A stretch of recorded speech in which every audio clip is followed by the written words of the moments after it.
Hi guys! Welcome back again to my channel at for today's video nga ay may sasagutin ako na tanong about dito sa may tala.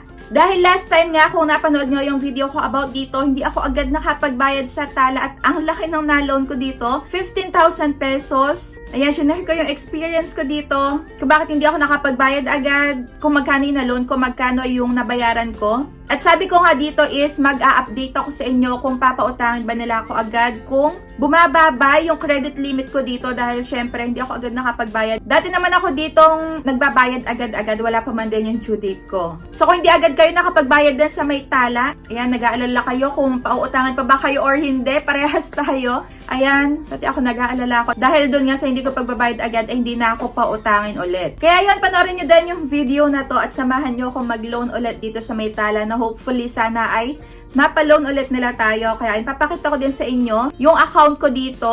At magsasagot nga din tayo ng ilang mga comments dito sa may previous vlog ko about dito sa may tala. So ayan, umpisa na natin. Pero syempre kung bago ka pa lang dito sa aking YouTube channel ay huwag mo kalimutan mag-subscribe at pindutin mo na din yung notification bell para lagi kang maging updated sa mga next uploads ko. At sumali ka na din sa aking GCash giveaway every month at sa aking dalawang cellphone giveaway. Kung paano sumali, kailangan lagi ka lang updated sa mga ina-upload ko at huwag mo kalimutang mag-PM sa Facebook page ko para maisali agad kita. So ayan, simulan na natin. At sabi nga dito, nung isa nag-comment sa my video ko is tinanong niya ako nakapag-reloan ba ako agad. So ayun, eto na yung video, eto na yung sasagot ko sa'yo, malalaman din natin ngayon. So eto na nga yung pinaka-homepage ng tala ko. So nakalagay dito is, your credit line is always on and accessible. So ayun, get more cash instantly when you need. So hindi naman din natin malalaman kung ako ba ay hindi na po utangan pagka hindi natin tinry. Kaya ayan, borrow again na agad natin. So dito kung makikita nyo, meron pa silang earn 200 pesos. Meron pa sila ditong referral bonus.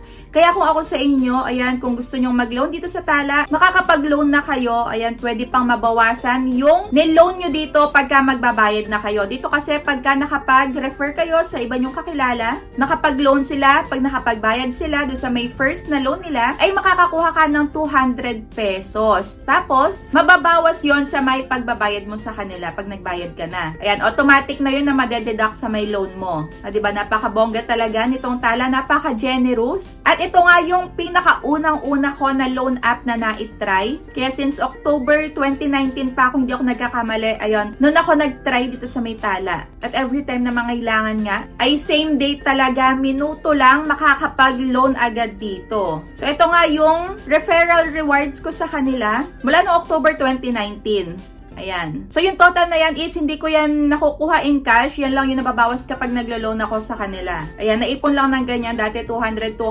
lang. Hanggang sa naipon. So, ito na nga. Ito yung process kapag ikaw ay magre-reloan sa may tala. Tatanungin ka nila, ayan, what would you like to use your cash for? Pwedeng business expense, pwedeng personal expense. Ako naman lagi personal expense lang. Tapos, what kind of personal expense is this? So, ako, general expense lang yung pinipili ko, pero pwede ding pang emergency, medical, education, travel, at special occasion. Bukod nga dito sa may general. At konting tanong din, ayan, tungkol sa'yo, meron ka pa daw bang outstanding na utang sa iba? Ayan, how much money in total did you earn in the last 30 days? Ayan, lagay mo lang dito yung amount nga. So, pwede dito yung sahod mo, or kung magkano nga yung kinita mo in the last 30 days. At next naman, how frequently do you earn money? So, ayan, mamimili ka lang dito ng sagot. At next, kailan ka daw ba sasahod sa susunod? So, ayan, kung akinsi ba yan or katapusan or kung kailan yung next mo na sahod, ilagay mo lang dyan. So, dito naman, we are getting to know you better. So, itong pag-a-apply ko pala na to is after ko ngang mabayaran yung due date ko sa kanila na nag-past na. Ayan, past due na. Ilang araw din yun na hindi ako nakapagbayad sa kanila. So, ayan, ngayon pa lang ulit ako magta-try. So, ayun, dito talagang kinakabahan na ako kasi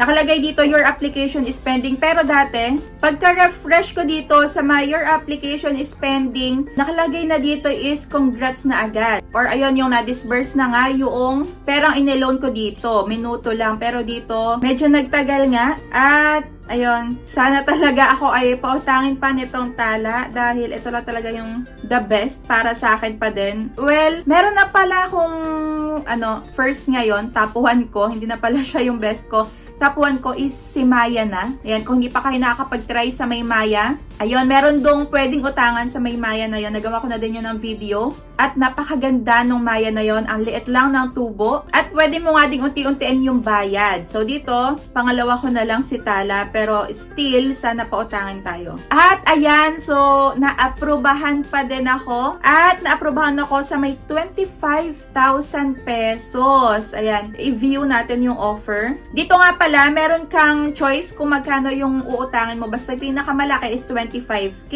So dito pwede ka mag-loan ng 1,000 up to 25. Pero ako is 20K lang muna. So dito sa may pagbabayad, pwede kang mamili ng date, 15 or October. So dito nga is pwede ka nang mamili ng due date mo kung kailan ka magkakapera. O diba, napaka-flexible lang. Meron kang kalayaan din kung kailan mo babayaran. Nasa sayo nga yung choice mo kung kailan yung due date na gusto mong magbayad. At dito sa may baba, makikita mo pa din yung loan details. Ayan, naka-compute na yan agad. Makikita nyo na kung magkano yung babayaran nyo in total. Meron din pala tong one-time processing fee which is 3.99%.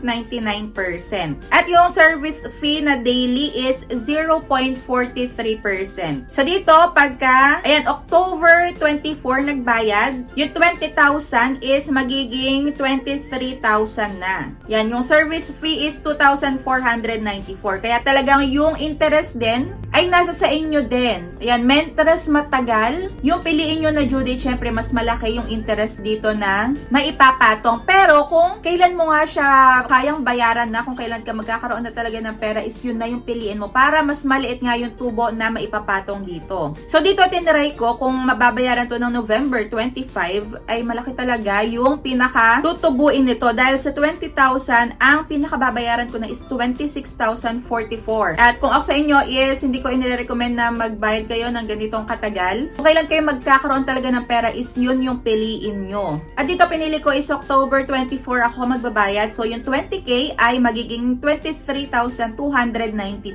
So dyan may kalayaan talaga kayo na i-accept yan or hindi. Nasa sa inyo pa din talaga. Pero ako is goods ako dito. Dahil meron din naman ngang hopefully is mabawas dito sa mailaloan ko na to. Galing dun sa may referral. Kaya yun, i-agree ko na to. At pwede tong ma-claim sa may GCash, Cebuana, at bank transfer din. So dito sa may Coins PH, dati wala tong kaltas. Ayan, pero ngayon meron ng 5 pesos na service fee. Kaya yun, dito ko nalang pinili sa may GCash. Sa may GCash, 15 pesos lang yung mababawas. Kaya yung 20K na niloan ko is 19,985 na lang. Pero still, pinakamababa pa din na kaltas yung sa may coins.ph kung meron kayo nun. Application din yon. Para din siyang GCash, pero pwede ka nga din dong mag-crypto, mag-buy and sell ng crypto. Ayan, cryptocurrency. So yun, pagka GCash naman, lagay mo lang dyan yung GCash mo, tapos claim my limit na agad. And then, ayan na, your cash is sending na. O, diba, napakabongga. Ganun lang kadali. Tapos, ayun, i-refresh mo lang yung GCash mo,